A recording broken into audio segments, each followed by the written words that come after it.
தெரியாமல் கூட வீட்டில் இருக்கும் இந்த 4 பொருட்களை பிறருக்கு தானமாக கொடுக்கக்கூடாது. அப்படி கொடுத்தால் ஐஸ்வர்யம் குறையும். முதலாவது, நாம் சமைக்கக்கூடிய சமையல் பாத்திரத்தை யாருக்கும் தானம் செய்யக்கூடாது. இரண்டாவதாக, நம் வீட்டை தூய்மை செய்ய பயன்படுத்தும் துடைப்பம் மற்றும் முறத்தை யாருக்கும் தானம் செய்யக்கூடாது. மூன்றாம், மாலை 6 மணிக்கு மேல் வீட்டில் இருக்கும் வெள்ளை நிற பொருட்களை தானம் செய்யக்கூடாது. அரிசி, உப்பு, பால் போன்ற பொருட்களை தானமாக தரக்கூடாது. நான்காவது, எறும்பு தின்றால் கண்ணு நல்லா தெரியும் என்று கூறி கேட்டிருக்கீங்களா?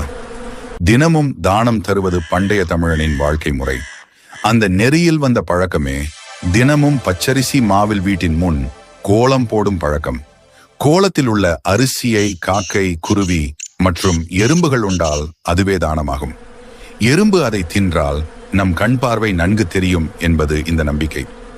அமாவாசை மற்றும் திதி நாட்களில் கோலம் போடுவதை தவிர்க்க வேண்டும். புள்ளி வைத்து நெலிக்கோலம் போடுதல் மூளை வளர்ச்சிக்கு உதவும் என அறிவியல் ஆய்வில் கண்டுபிடித்துள்ளனர். அனைவராலும் இந்த நெலிக்கோலம் போட முடியாது. உங்களுக்கு நெலிக்கோலம் வருமா என்று கமெண்டில் சொல்லுங்க. வீட்டிற்குள் இந்த உயிரினங்கள் மட்டும் வரவே கூடாது. அப்படி வந்தால் துரதிர்ஷ்டம்தான்.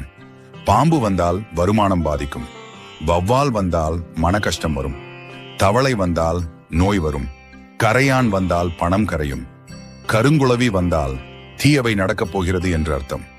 குரங்கு வந்தால் எதிரிகள் பக்கத்தில் உள்ளனர் என்பதை உணர்த்தும். மூட்டை பூச்சி வந்தால் தரித்திரம் உண்டாகும். தேரை வந்தால் சண்டை சச்சரவு உண்டாகும். ஆமை, உடும்பு போன்றவை வந்தால் தீராத கஷ்டம் வரும். தேள், பூரான் வந்தால் தீய சக்திகள் வீட்டில் உள்ளன என்று அர்த்தம். தேனி வந்தால் வீட்டிற்கு எதிர்மறை சக்தியை கொண்டு வரும். சிவப்பு எறும்பு வரிசையாக வந்தால் தேவையில்லாத பிரச்சனைகள் வரும். கருப்பு பட்டாம்பூச்சி வந்தால் ஆபத்து வரப்போகிறது என்று அர்த்தம். ஒரு டம்ளர் தண்ணீரில் சிறிதளவு மஞ்சள் தூள் சேர்த்து கொள்ளுங்கள். இதனுடன் 2 சிட்டிகை பச்சை, கற்பூரம் மற்றும் 1 ஸ்பூன் கல்லுப்பு சேர்த்து கொண்டு எதுவும் செய்யாமல் அப்படியே அந்த டம்ளரை வடகிழக்கு மூலையில் வைத்து விடுங்கள்.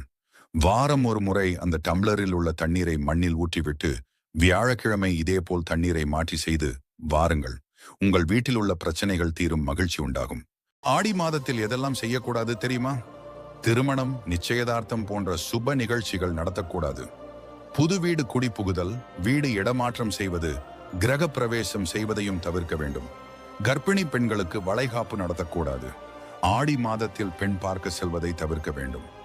விதி 1000 கதவுகளை மூடினாலும் முயற்சி ஒரு ஜன்னலையாவது திறக்கும். முடங்கிவிடாதே, தொடர்ந்து முயற்சி செய்.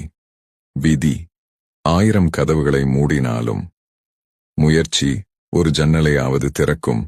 முடங்கிவிடாதே, தொடர்ந்து முயற்சி செய். கணவனுடைய ஆயுள் குறையாமல் இருக்க இப்படி செய்யுங்கள்.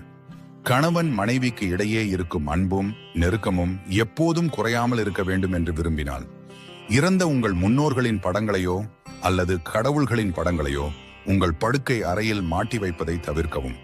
தம்பதியினர் எப்பொழுதும் அவர்களின் படுக்கையை அறைவின் மத்தியில் போடுவதையே வழக்கமாக கொண்டுள்ளனர். எப்பொழுதும் படுக்கையை 2 சுவர்களின் மீது படும்படி மட்டுமே போட வேண்டும். படுக்கையின் தலைப்பகுதியானது எப்பொழுதும் அறையின் தெற்கு புறம் பார்த்துதான் இருக்க வேண்டும். இது உங்கள் துணையின் மீதான நாட்டத்தை அதிகரிப்பதுடன் நல்ல தூக்கத்தையும் வழங்குகிறது. திருமணம் என்பது நீங்கள் பெரும் விலை கொடுக்க வேண்டிய ஒரு ஒப்பந்தம். உங்களால் விட்டுக் கொடுக்க முடியாவிட்டால் நீங்கள் திருமணம் செய்யாதீர்கள். உங்களால் மன்னிக்க முடியாவிட்டால் நீங்கள் திருமணம் செய்யாதீர்கள். நீங்கள் விரும்பிய ஒன்றை பிறருக்காக தியாகம் செய்ய முடியாவிட்டால் நீங்கள் திருமணம் செய்யாதீர்கள். உங்களுடைய சுகம் மட்டும்தான் முக்கியம் என்று நீங்கள் கருதினால் நீங்கள் திருமணம் செய்யாதீர்கள். நீங்கள் உங்கள் இஷ்டப்படி மட்டும்தான் வாழ வேண்டும் என்று நினைத்தால் நீங்கள் திருமணம் செய்யாதீர்கள். நீங்கள் யாரிடமும் கலந்தாலோசிக்காமல் கண்டபடி செலவழிப்பவராக இருந்தால் நீங்கள் திருமணம் செய்து கொள்ளாதீர்கள். நீங்கள் நினைத்தது மாத்திரம்தான் நடக்க வேண்டும் என்று எண்ணினால் நீங்கள் திருமணம் செய்யாதீர்கள். உங்கள் தவறுகளை நீங்கள் ஏற்றுக்கொள்ள மறுப்பவர்களாக இருந்தால் நீங்கள் திருமணம் செய்யாதீர்கள். உங்களுக்காக மாத்திரம் வாழ வேண்டும் என்ற சுயநலம் கொண்டவராக இருந்தால் நீங்கள் திருமணம் செய்யாதீர்கள்.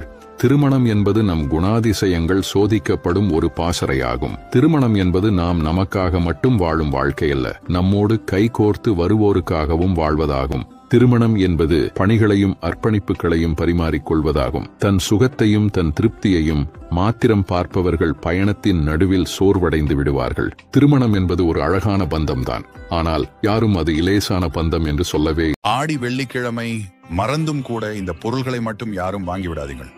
இந்த பொருள்களை வாங்குவதால் நம் வீட்டில் பல கஷ்டங்கள் வந்து கொண்டே இருக்கும். முக்கியமா மருத்துவ செலவுகள், வீண் செலவுகள் என்று தொடர்ந்து கொண்டே போகும். அதனால இந்த ஆடி வெள்ளிக்கிழமை முடிந்தவரை இந்த பொருள்களை மட்டும் வாங்கிவிடாதீர்கள்.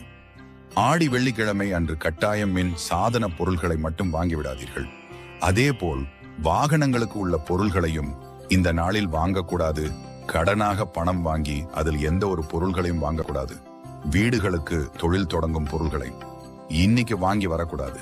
அரிசி, உப்பு, பருப்பு போன்ற பொருள்களை வீடுகளுக்கு ஆடி வெள்ளிக்கிழமை அன்றி வாங்கக்கூடாது. இது வீட்டில் வறுமையை கொடுக்கும். வேஷம் போட்டுதான் வாழ வேண்டும் என்றால் அந்த வாழ்க்கை வேண்டாம். நீயாக இரு. வாழ்க்கை உன்னை தலை வணங்கி அழைத்து செல்லும். எப்போதும் உறுதியாக இரு இறுதி வரை. ஆடி முதல் நாள் மறந்தும் இந்த தப்பை மட்டும் செய்து விடாதீர்கள். பொதுவாகவே நிறைய பேருக்கு ஒரு சந்தேகம் இருக்கும். ஆடி முதல் நாளில் நகை வாங்கலாமா? அசைவம் சமைக்கலாமா? வீடு பால் காய்ச்சலாமா? சொத்துக்கள் மற்றும் வாகனங்கள் யார நேசிச்சாலும் உண்மையா நேசிங்க. பொய்யா மட்டும் நேசிக்காதீங்க. உங்க இதயம் போலதான் உங்களை நம்பி வந்த இதயமும். நீ உன்னுடைய திருமணம் குறித்து பயப்படாதே, அது நிச்சயமாக நடக்கும். ஓம் நம சிவாய என பதிவிட்டு செல். கூடிய விரைவில் திருமணம் நடக்கும். உன்னை புரிந்து கொள்ளாதவர்களிடம் வார்த்தைகளால் போராடுவதை விட மௌனமாய் கடந்து போவதே சிறந்தது.